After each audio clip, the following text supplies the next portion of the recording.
homesteaders, gardeners, and cooks. My name is Jennifer. Welcome to Miles Away Farm. Thanks for joining me in my kitchen. I don't know about you, but really the first homesteading thing I ever really did, aside from just indoor learning to cook and make bread and things like that, was getting chickens. And if you've ever owned chickens for any length of time, especially egg-laying chickens, you know that over a period of time, they lay fewer and fewer eggs as they get older. The first year, they lay almost an egg a day, depending on the breed. Some breeds are a whole lot less than that, so pay attention to that.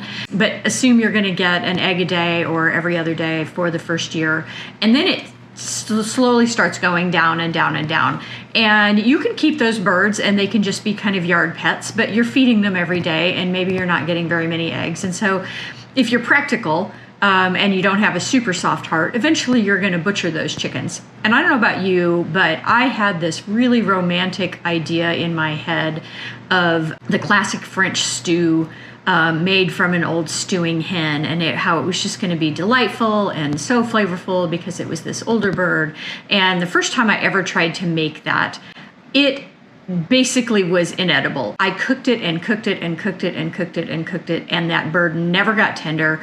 It was like chewing on rubber bands, and it was dry because I had cooked the hell out of it. And I was sorely disappointed. And so what I finally figured out after that terrible experience was, one, you either need to butcher your birds a little bit younger, or you can pressure cook them. And so I started pressure cooking my birds, and I did that for a lot of years. I would have one or two birds and I would freeze them, and then when I was ready to make soup or stew or something, I would pressure cook them. And Instant Pots are great for that, and they were delightful, and that really works because that extra pressure will tenderize the meat that seemingly no amount of just boiling temperatures will actually make tender. And then I started actually getting into pressure canning, which is a whole different thing. And I water bath canned for many years before I actually learned to pressure can. And then when I first started pressure canning, I wasn't doing a lot of meat stuff. I tended to do things like beans and green beans and vegetables from the garden. And one of the things that I knew from just reading the basic guidelines on pressure canning chicken is that you generally work with raw chicken. You do what's called a raw pack. So you dice up the chicken, you put it in the jars, you add some liquid to cover, or not, I can't remember, I'd have to look at the recipe. And then you pressure can it for, I think it's 75 minutes for pints and 90 minutes for quarts.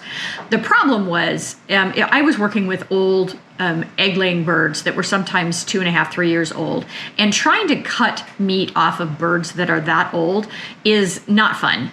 It's rubbery, it's tough, it's full of really strong tendons, and all that collagen in there is really hanging on to stuff. It's difficult to get off the bone. It's messy as all get out. It's dangerous because if you're working with sharp knives, it's really easy to slip. And so what I started doing instead was cooking the birds for about a half an hour, just to get the meat cooked enough that I could handle it easily and I could kind of feel where those extra tendons were and work around them. And then I would pressure can that. And so it's a little bit unusual because you don't usually find recipes for pressure canning that tell you how to pressure can older birds and not just chicken that you got from the grocery store. You could pretty much put your finger through because the meat is so tender because the birds are so young. So I'm going to show you how I pressure can chicken when they're older birds, which tends to be what I'm butchering. So this is a can of pressure canned chicken. This is actually from October of this year. So we did a batch earlier on. And I don't know if you can see that in the video. Well, you can see it there. See how thick that is? That is really good chicken stock. And that is one of the things you get from older birds is if you're looking for a really good bone broth where you've got all that collagen and that gelatin that is going to make a really rubbery, when it's cold chicken stock, but absolutely healthy and great for you, and absolutely delicious, older birds are your friend. And so it's a great way to do that. In this particular batch, in these videos, because I already had quite a bit of this already canned, I ended up doing meals in jars instead. And so I did some chicken stock, and then I did chicken teriyaki, I did a chicken curry, I did a chicken stew, and I did a chicken soup. So I did some meals in jars with this particular batch of chickens, all based on tested recipes from the Ball books. But I'm going to show you that process. Buckle in, grab a cup of tea. This is a fairly long video because it takes a long time to do this. We butchered these birds over the New Year's weekends. We butchered a total of 22 birds.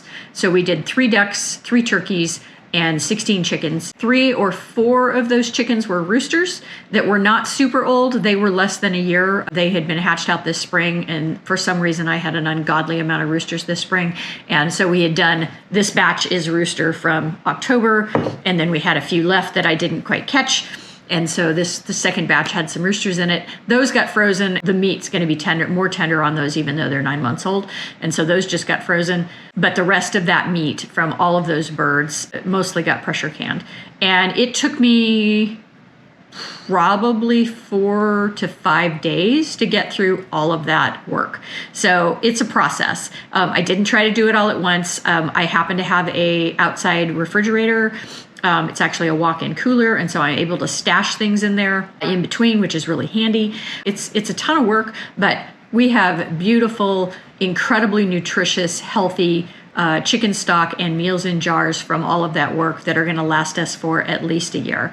So let me show you how we process older chickens for long-term storage and for delicious meals year-round. Let's get started. So I'm not going to go heavy into the actual dispatching of the birds. If you are freaked out by this, look away. I do have timestamps. But this is an old turkey fryer that we have not all the way filled with water. It's important not to fill it completely up because that bird's going to displace some of that. And then here's one of the birds. We want the water to be at about 145 degrees, and you dunk them for, 30 seconds to a minute or so until the feathers start to release. And you're looking at the wing feathers easily pulling out the primary feathers, and that's how you know you've done it long enough. This is a yard bird chicken plucker, and it works fairly well. It's not great. I wouldn't buy it again. We've had to replace the motor on it once already. It's quite a bit less expensive than the other brand that is more popular. And here's the birds ready to be gutted after they've been plucked.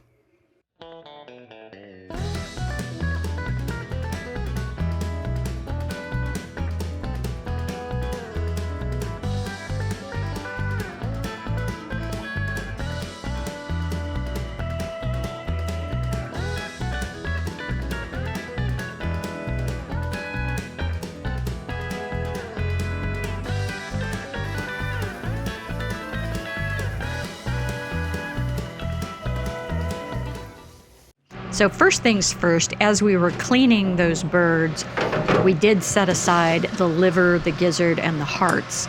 And I cleaned the gizzards and then just set them on my food dehydrator at 155, which is the temperature that you dehydrate meat. This is about 4 hours into the dehydration process. And these are going to be dog treats. I could have saved these, and you can certainly eat them. Gizzards are a very popular bar snack right now. It's definitely having a food trend moment. But I have a freezer bag full of these from the last time we butchered chickens that I'm going to do some dirty rice with. So I decided to just dry these for the dogs. It's the next day.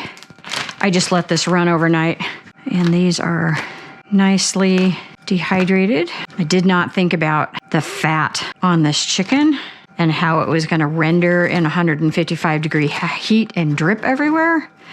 And so I am really going to need to clean the bottom of this dehydrator because there's tons of drippy fat down in there. The one thing about this particular model of dehydrator that I really do not like is that there is not a tray in the bottom. And if I'd thought about it, I would have at least put down some paper towels or tinfoil or something. But yeah, so nice oily mess, but we have some nice dog treats. So we brought this up to boiling. We let it boil for about a half an hour. And now we're just gonna take everything out so that this meat can cool off enough that we can handle it. And then we will pick off the meat. And this chicken, if you poached regular store-bought chicken for a half an hour, it would pretty much be done. It would pretty much be edible. This is still gonna be really chewy because these are 2.5-year-old birds. This is a little piece of thigh that I threw in there. And yeah, quite rubbery. So it's just a different thing from store-bought for sure. Or even home-raised meat where you're butchering, within 8 to 12 weeks. And because we're going to cook this for 90 minutes when we pressure can it, I don't really want it to be falling off the bone at this point. I just want it to be cooked enough that it's really easy to remove in chunks. And it's easy to get the skin off. And I do salt my stock and my chicken when I can it, but I don't salt it until I'm ready to put it in the jar. So at this point, this is completely unsalted. So this is about a gallon of stock right now. So it's gonna be pretty rich, given that it had 11 chicken carcasses in it. Looks beautiful. And it's 4:45 in the afternoon. We probably started actually butchering birds around 10. We let it warm up a little bit before we started. So 7 hours later, we're at this point. Not too bad. All right, we'll let this cool and I'll come back and show you picking it. All right, I decided I'm gonna strain my stock into this food grade bucket. Charlie, go lay down. And I have fireworks going off in the background because it just occurred to me that it is New Year's Eve.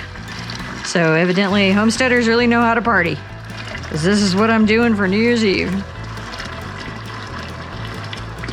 So I'm straining this through a couple of different sieves. The small one is a much finer sieve, just in case there's, still little bits of feather or something in there. And you can see this is gonna need a good scrub, lots of protein in there. But this, I'm just gonna put this out on my back porch to cool overnight. And in the morning we can use it to can our chicken.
Good morning, homesteaders. It is the next day.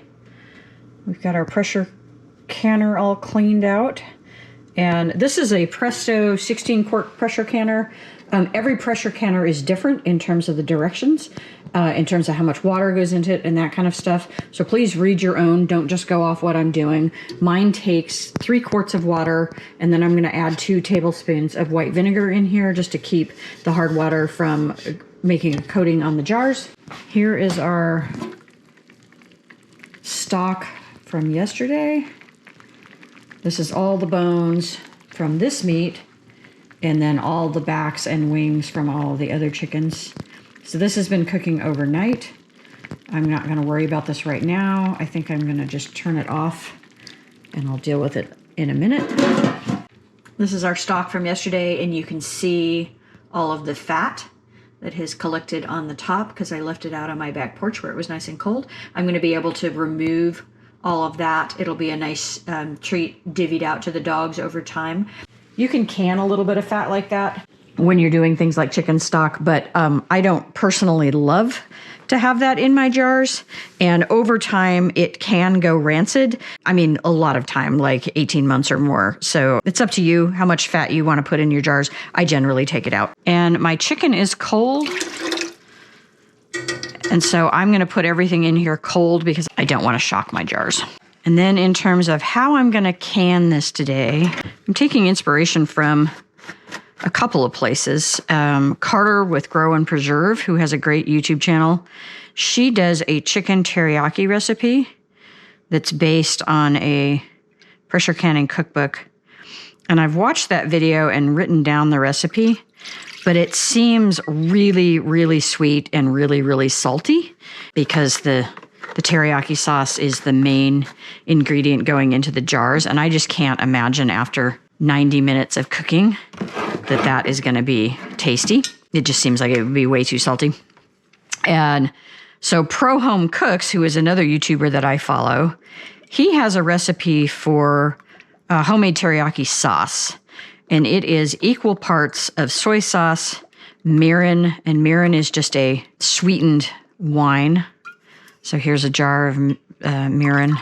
So that's where our sugar is going to come from. We're not going to add any additional sugar besides this. And then the third ingredient that is in equal parts is sake, which is a Japanese wine, rice wine. And this is obviously way too much for what I need. But what I'm going to do is I'm going to make this teriyaki sauce. I'm out of teriyaki sauce anyway, and this is a nice recipe. I use it all the time. So I'm going to make this, cook this down to cook off some of the alcohol, and then I'm going to use that as a seasoning in my jars to make a teriyaki chicken. Yeah, I'm just going to use this like a couple of tablespoons in my jars with this chicken stock rather than as the main liquid. The reason I feel comfortable doing that is mostly this book. This is my favorite canning book by far from Ball. And it has a page here that's simple one-jar meals that I've tried a lot of these and I have others on my list. And what this really mostly taught me is there's a lot of leeway in pressure canning meats. You can put seasonings in the jars and not worry about it compromising the safety. The main thing is you do not want to really pack your meat in the jars super tight, and you don't want to have any thickener. And so normally teriyaki sauce would have a thickener in it, and I'm not going to do a thickener in this. I could use fresh garlic and fresh ginger, which is how this is normally written, but instead, because we're canning, I'm just going to use powdered here. And his recipe calls for a knob of ginger. I'm going to assume a knob of ginger would cook down to about a teaspoon. And then he says 2 cloves of garlic. A clove of garlic dried is about 1/8 of a teaspoon, 1/8 to 1/4, depending on how big your cloves are. So I'm going to do just kind of a light 1/2 teaspoon of garlic powder in here. And then Carter's recipe called for sesame oil. And again, I don't really want to put oil in my jars, so I think I'm just going to add some sesame seeds because I think that'll be a nice addition. And then I'm going to do a little bit of black pepper just for flavor. And again, this is going to cook under pressure for up to 90 minutes. It's 75 minutes if it's a pint. So like that flavor is really going to go into that meat, which again is why I didn't want to do, or the full recipe that Carter used as the liquid in the jars, because it just seemed like way too much salt and way too much sweet for something that was going to cook that long. So I'm just going to get this going. I'm going to let it simmer while I'm working on my other stuff here. Bring it to a rolling boil, make sure we boil off some of the alcohol that's in here and reduce this down a little bit. And then I'm going to can these in pints because my main end use on this is going to be over a green salad or a cabbage salad. So basically kind of a Chinese chicken salad. I think it would be great to be able to just open a jar and do that. Michael kindly took everything off the bones for me yesterday, which was a huge gift. And I'm just gonna chunk this up into about 1-inch pieces, give or take. And I'm not going to do all of this right now, but some of it. And this is obviously a mix of white and dark meat. I'm a dark meat girl. Well, that was unexpected. Well, that's going to make a giant sticky mess, but thankfully I didn't need everything that was in here. All right, let's try that again.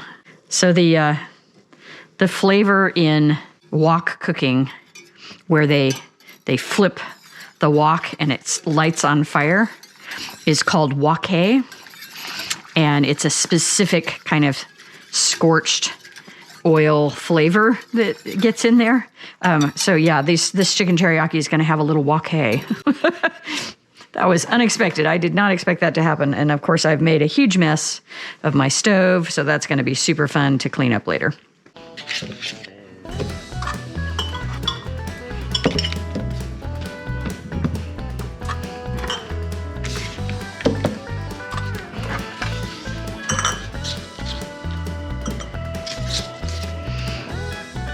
And I'm trying to do a mix here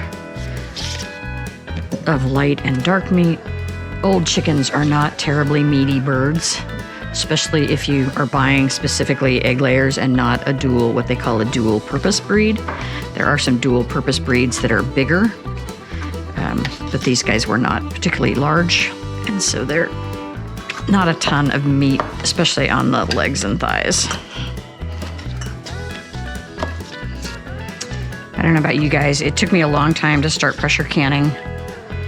And then for the most part, for a long time, the only things I really pressure canned were stock, like chicken stock or beef stock, and beans. I love home canned beans. But I've really, really gotten into basically meals in a jar in the last 2 years. And I'm just so excited to be able to open up a jar and have something ready to go. I have a video on it. We did a camping trip last September where we drove all the way to Yosemite and back, which from here is a 1,700-mile round trip. And almost the entire trip, we ate meals in jars that I had canned. And it was just so wonderful. It made the evenings really quick and easy. The food was delicious. And it was really gratifying to have been able to have brought my own home canned food. I mean, you can tell this meat is not tender. Like, it's taking some work for me to even cut through it. That is because these are old birds. I can't emphasize enough that just putting this in a pot and cooking it for 2 hours is not gonna make this super tender. There's a little bit of fat in here. I'm really gonna need to wipe my rims well, so that I don't end up with grease on the lids that's gonna prevent these from sealing. And I'm just gonna lightly tap this in. I'm not packing things down. I really want the liquid to be able to easily get in there into all those little nooks and crannies. And I'm trying to keep everything below here. I was just remembering, I was rewatching Carter's teriyaki video, and I've forgotten that people often called canned chicken ugly chicken because it's just not attractive in the jar. But that's just because we're not used to seeing a clear jar of chicken. I mean, the reality is tuna isn't pretty either, but we don't call it ugly tuna. We had 9 turkeys this year, and so we butchered 2 tom turkeys and 1 hen. I kept 2 tom turkeys. I always like to keep a backup, like as the British say, an heir and a spare, just in case something happens to one of the males, because I like being able to breed my own turkeys. So I like to keep a backup. But if you have too many, they're very, very hard on the females and they lose all their feathers and it's kind of a mess. And so I didn't want to have any more than that. But we had 4 males, now we have 2, and then we had 5 females, and now we have 4. So now we're down to 6. And then I also butchered ducks. We had 9 ducks altogether, and 5 of those were males, and that is way too many males. Ducks especially, you really want a ratio of 1 male to about 6 females. And I'm not there, but one of my males is really old and is just going to get to live out his life here. So I'm not too worried about him. I don't think he's doing a lot of breeding at this point. And so we kept 1 male for breeding and 1 just because he's an old guy. And if he's still breeding, it's good because I would like to have access to that lineage. But anyway, so we butchered 3 ducks as well. So now we're down to 6 ducks and 6 turkeys. And we butchered a total of 15 chickens. And then back in September, we butchered another 10 chickens. So a total of 25 chickens this fall. And then I butchered 25 meat birds in the spring. So we've done 50 chickens this year. All right, let's take the fat off of this. And honestly, my hands are clean.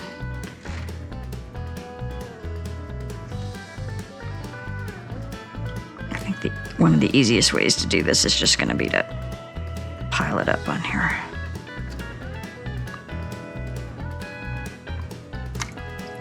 The melting point of chicken fat is pretty low. So I need to do this before this warms up to room temperature because it won't be solid at room temperature.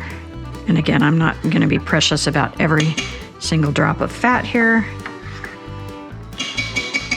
All right, so then we have some beautiful, what they call schmaltz. So the normal amount of salt for a pint of chicken, if you're just doing plain chicken, in this book is the suggestion is a half a teaspoon of salt per pint, and which is again why I thought that recipe where it was using the teriyaki sauce straight was just going to be way too much salt. So we're just going to use this, and I think what I'm going to do is a couple tablespoons per jar.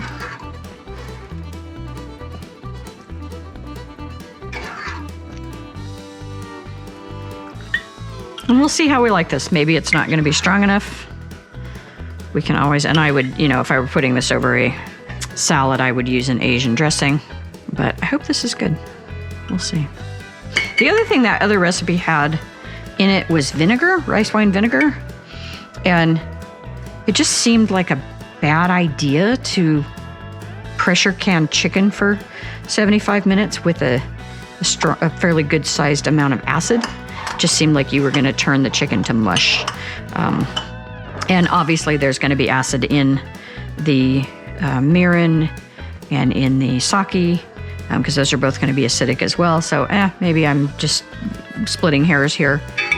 Very unusual to see vinegar added to a pressure can meat recipe. I've never noticed that before. All right, so I'm just going to fill these up.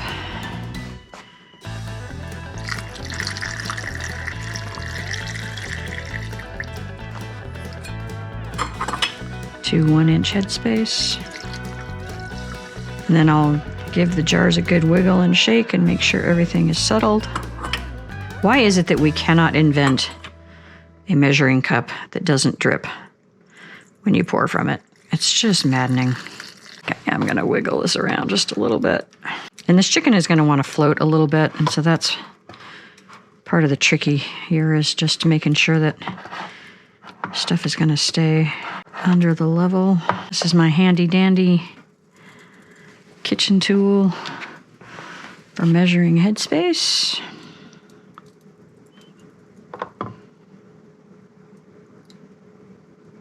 And some of this liquid is going to be lost in the pressure canning process. It just happens. Doesn't seem to matter what you do.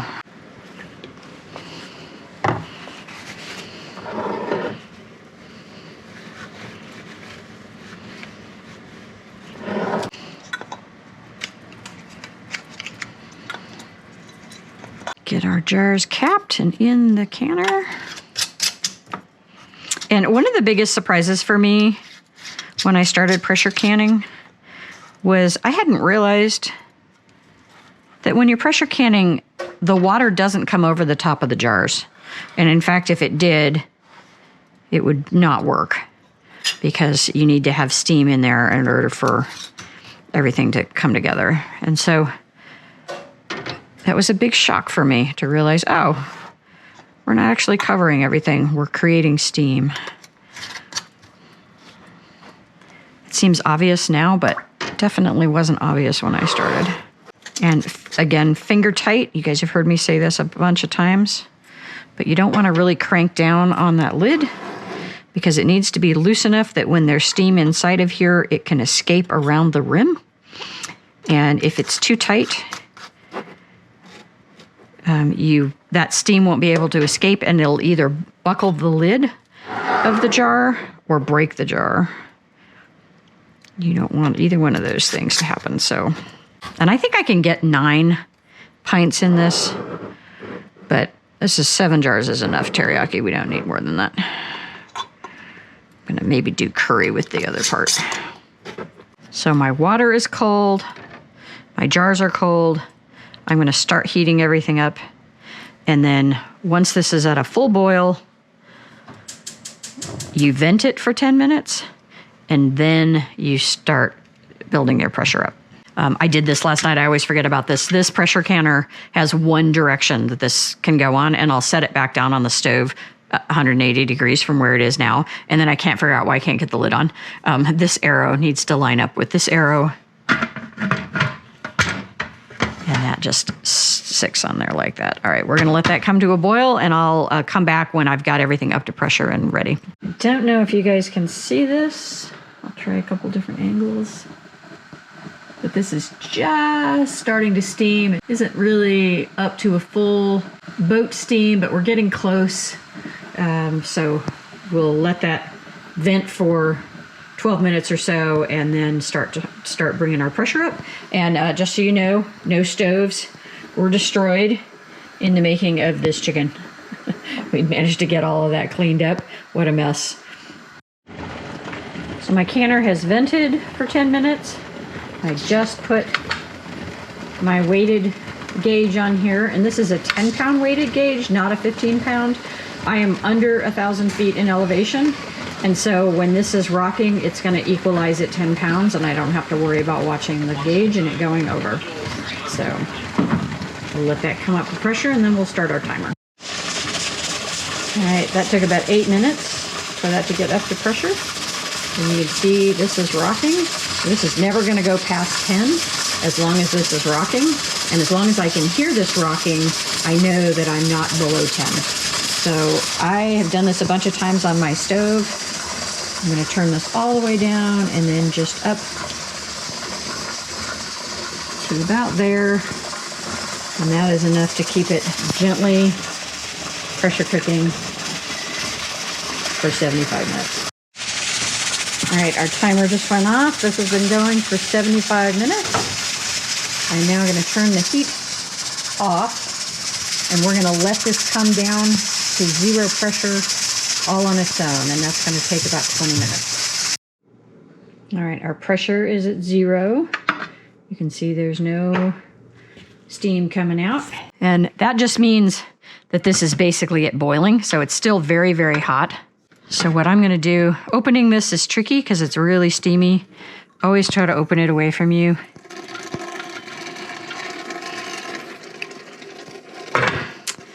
And you can see, hopefully you can see that, even though this has got no pressure, these are still boiling in the jar. What I'm going to do is let this sit for another 5 minutes, and we'll come back and then take the jars out. And the fact that this one is not boiling, when this one is, and then this one is not boiling, I'd be willing to bet that these two did not seal. That is almost always an indication when you're at this point that you've got a failed seal on a couple of these jars. And that's okay. I'll just throw them in the fridge. I've been wanting to try this recipe out, see how I like it before I do any more. But just the fact that that's not boiling, dead giveaway when the other ones are, that these 2 jars did not seal. So I didn't catch all of this process of dealing with the stock, but it's very similar to what I was doing in the earlier part of this video where I was draining the stock off of the bigger pieces. This was the turkey roaster that had all of the backs, the necks, the wings in it. And I had cooked this overnight. So this had been on for pretty close to 24 hours at between 200 and 225. And so we just cooked that until a lot of that collagen holding all that together was released. At this point, it's a lot of little bits of bones rather than big pieces because everything has basically fallen apart. And I'm just dumping out all of the chicken bones. That ends up being a food for the dogs. So none of this goes to waste. And then the stock itself, I drained off into the same bucket that had what was left of our previous stock in it. And then that got used for a bunch of different projects. And then the last of it just got canned as chicken stock. Continuing on with our chicken extravaganza. This is yet another day. So here's our finished teriyaki that's sealed. I've got 5 of these. And always take the rings off of your jars once they're cool. And you should be able to pick them up by the ring. It's a good indication that things are well sealed. And then the other 2 that didn't seal, I just stuffed them in the fridge. And then I'm continuing on with meals in a jar because I don't really need just plain canned chicken. I have quite a bit of that already. And so these 2 are a chicken curry. These 3 are a chicken stew that can be really easily turned into chicken pot pie by just adding a little bit of thickener when you take it out of the jar. And then these 3 are just simply chicken soup. And so I am chopping vegetables, filling jars. Here's our stock. We still have, there's probably at least a gallon left. And so I probably will just do some plain canning on the rest of these, but these are ready to go into our pressure canner, and they all have the same time. Whenever you're pressure canning something, you always use the ingredient that has the longest pressure canning time. That's the time you use. And so it might be shorter for carrots or celery or onions, but because we have chicken in here, chicken is always 90 minutes in a quart at between sea level and 1,000 feet. And so these are all going to be 90 minutes. I'll have to do these in 2 batches because I'm not going to be able to quite get it all in my pressure canner. But these are going to be great meals in jars. Chicken soup, you know, for when you're just not feeling well. And it's always nice to have that in the pantry. And I could add a little, you know, rice or noodles or potatoes to this to add a little bit more starch. And then this chicken stew, it has a little bit of white wine in it. It's an excellent recipe. And then I haven't tried this curry. This is new to me this year. And so we're just going to give it a shot. Once again, this is mostly coming from this cookbook. So this is the hearty chicken stew that I turn into pot pie. And then this simple 1-jar meals. This is the chicken curry that I'm using. And then the chicken soup. I am roughly basing it off of, from this ball canning book, this recipe right here. The National Center for Home Food Preservation has a recipe called As You Like It soup, I think, or something along those lines. And as long as you follow that, you can pretty much mix and match different ingredients as long as it's an ingredient that can be pressure canned. This calls for chicken bouillon. Obviously, I didn't use that. I used my own chicken stock. And then I changed the ratios up here a little bit. This had a cup and a half of celery, a cup and a half of carrots, and only a cup of onion. That's a little flop for a mirepoix. Usually it's more onion than carrots. And so I did a cup of onions, a half a cup of celery, a half a cup of carrots with my recipe. And then I filled about half of the jar with the cooked chicken. So yeah, we're getting ready to finish off the rest of this chicken.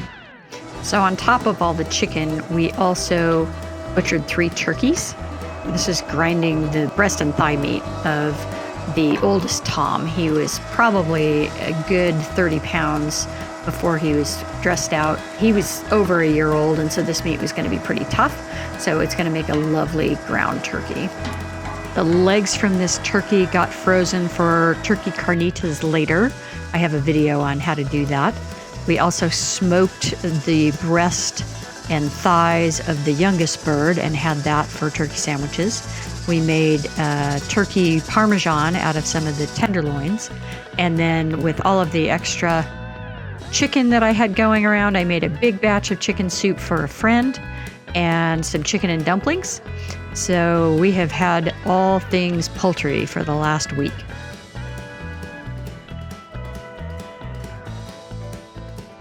Phew, I don't know about you guys, but if you made it this far through this video, you're probably almost as tired as I was from processing all of this poultry. Thanks so much for watching, Tribe. I hope you found this video helpful.